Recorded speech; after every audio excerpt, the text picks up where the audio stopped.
Hakomoza kuri Leta Zunze Ubumwe za Amerika nk'inyamaswa y'amahembe abiri mu byashe 13 kugeza 17 hagira hati itera bose aboroheje n'abakomeye n'abatunzi n'abakene naho mudendezi n'abimbata gushyirwaho ikimenyetso ku kiganza cy'iburyo cyangwa mu ruhanga kugira ngo atagira umuntu wemererwa kugura cyangwa kugurisha keretse afite icyo kimenyetso cyangwa izina rya nyamaswa cyangwa umubare w'izina ryayo. Bibiliya ivuga ko utazabasha kugura no kugurisha keretse ufite ikimenyetso cy'inyamaswa. Gusa reka tubanze tugaragaze ikimenyetso cy'Imana icyo ari cyo, nanone byasemurwa nk'ikashe y'Imana. Abategetsi bo ku isi bifashisha ibimenyetso cyangwa kashe mu guhamya ubutware bwabo. Ikimenyetso kigizwe n'izina bwite ry'umutegetsi, izina cyangwa se umwanya w'icyubahiro na teritwari cyangwa amatware ye. Urugero, Donald Trump, perezida wa Leta Zunze Ubumwe za Amerika. Donald Trump ni izina rye bwite, perezida ni izina rye ry'icyubahiro, naho Leta Zunze Ubumwe za Amerika ni teritwari cyangwa amatware ye. Ikimenyetso cy'ubutware bw'Imana gishyirwa mu ruhanga. Mu byahishwe 7:2 kugeza 3 hagira hati mbona marayika wundi azamuka ava iburasirazuba afite ikimenyetso cy'Imana ihoraho arangurira ijwi rirenga abwira abamarayika 4 bahawe kubabaza isi n'inyanja ati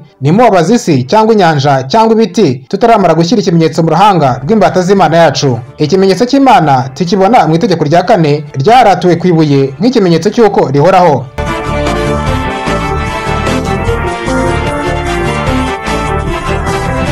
Mbese watahura izina ry'Imana, umwanya cyangwa se izina rye ry'icyubahiro n'amatware yayo mu itegeko rya 4 mu kuva 20:8 kugeza 11 hagira hati wimike kweza umunsi w'isabato mu minsi 6 ujye ukora aba ari ukoreramo imirimo yawe yose, ariko wa 7 niyo sabato y'Uwiteka Imana yawe. Ntukagire umurimo wose ukoraho wowe ubwawe cyangwa umuhungu wawe cyangwa umukobwa wawe cyangwa umugaragu wawe cyangwa umuja wawe cyangwa itungo ryawe cyangwa umunyamahanga wawe uri iwanyu, kuko iminsi 6 ari Uwiteka yaremeyemo ijuru n'isi n'inyanja n'ibirimo byose, akaruhukira ku wa 7. Ni icyo cyatumye Uwiteka umugisha umunsi w'isabato akaweza.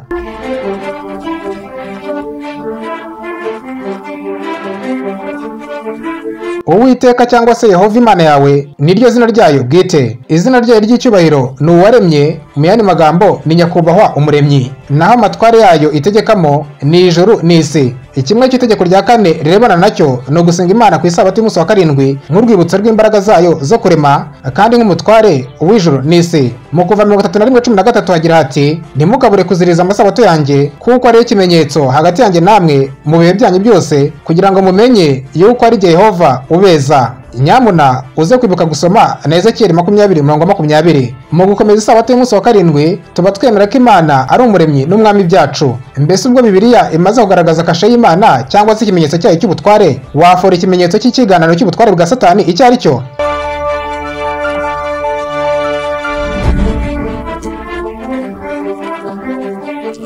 Ikimenyetso cy'ubutware bwa Satani ni isabato y'ikiganano yo ku cyumweru. C.F. Thomas, chancelier wa Cardinal Gibbons, asubiza urwandiko rwabazaga ibirebana no guhinduka ku isabato rwo kwa 11 Ugushyingo 1895 yagize ati birumvikana rwose ko Kiliziya Gatolika ivuga ko iyo mpinduka ari igikorwa bwite cyayo. Icyo gikorwa ni ikimenyetso cy'ububasha bwayo n'ubutware mu by'iyobokamana. Ngira ngo uriyumvira ko abayobozi bo Gatolika biyemerera ko igikorwa cyo kuvana isabato kwa 6 wa leta igashyirwa ku cyumweru ari byo kimenyetso cy'ububasha bw'ubupapa mu by'itorero n'ubutware bwabwo mu by'iyobokamana. Kino kimenyetso cy'ubutware bwabo nicyo kimenyetso cy'inyamaswa. Icyitonderwa, hashingiye kuri Bibiliya ntawe uzakira ikimenyetso cy'inyamaswa kugeza ubwo inyamaswa y'amahembe abiri ari Leta Zunze Ubumwe za Amerika imariye kuvuga nk'ikiyoka. Ibyo bibaho iyo ihatiye abantu gukomeza umunsi w'icyumweru binyuze mu rwego nshingamategeko rwayo.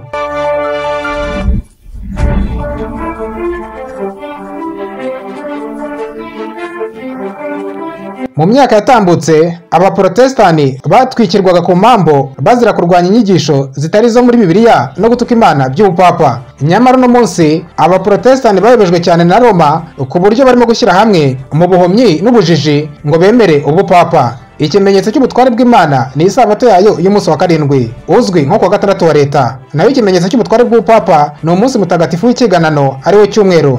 Hari abashobora kuvuga ko umunsi umuntu akomeza ari ntacyo uvuze, gusa ku Mana bifite icyo bivuze. Bitabaye ibyo ntiyaba yaradutegetse kwibuka umunsi w'isabato ngo tuweze. Mu kinyamakuru Umurinzi ku ipaje y'abapasitoro cya Kiliziya Gatolika yitiriwe Mutagatifu Catherine cyo muri Argonaki, Michigan cyo ku 21 Gicurasi 1995 hagira hati umunsi wera w'isabato wakuwe kuwa gatandatu wa leta ushyirwa ku cyumweru. Umunsi w'umwami cyangwa se wa Mungu ntiwatoranijwe hashingiwe ku mabwiriza yo mu byanditswe, ahubwo hashingiwe ku bubasha bwite bwa Kiliziya.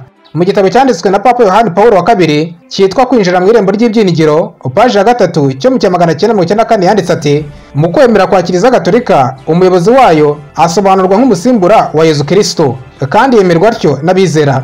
Papa afatwa nk'umuntu wo ku isi uri mu cyimbo cy'umuperesona wa kabiri w'Imana ishobora byose yo mu butatu buhire. Bino ni ugutuka Imana. Papa ntiyajya mu cyimbo cya Yesu.